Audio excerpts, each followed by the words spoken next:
The spice kill was brutal. One of my favorite kills of all of the series. It's absolutely visceral and imaginative and driven. It was one of those snowball effects in the writer's room where someone says, oh, well, what if this happened and that happened and that happened? And we all kind of pitched in. You come up with it and you're all equally horrified and excited at the same time.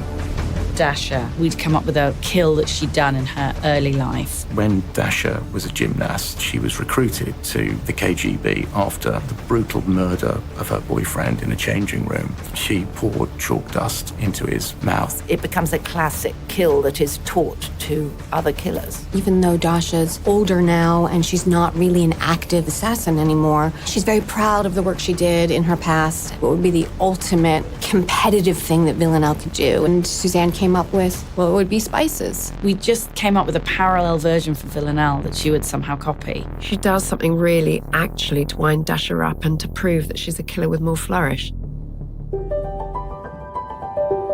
The actress, she laid down on the floor with that spice on her face for 10 minutes. She had to have a mouth guard on to protect from all of the powder that was going onto her face. It looked horrific to have all the kind of chaos of what's going on around you on set and just have to stay there in one position so that they could get another shot was, that's off.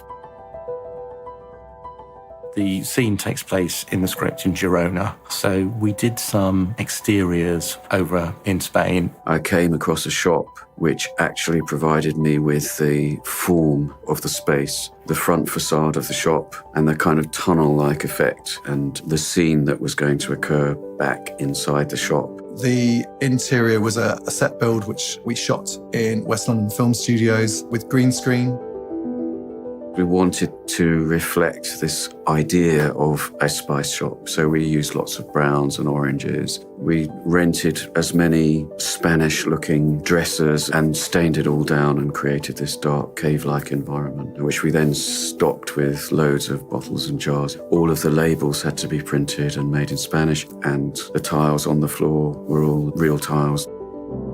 The attention to detail that they put in there, it was great to just be able to immerse yourself. That was a really impressive set. It was fun to shoot, and Jodie had a great time. Always exciting to see Villanelle at work doing her job. It's very hard to try and remain inventive with the kills. And either we in the room felt, or the producers would say, it's too slick. It sort of needs to have that slightly ad hoc feel to it to make it Killing Eve. We were excited for that to be the first kill. We thought it was colourful and gruesome in perfect combination.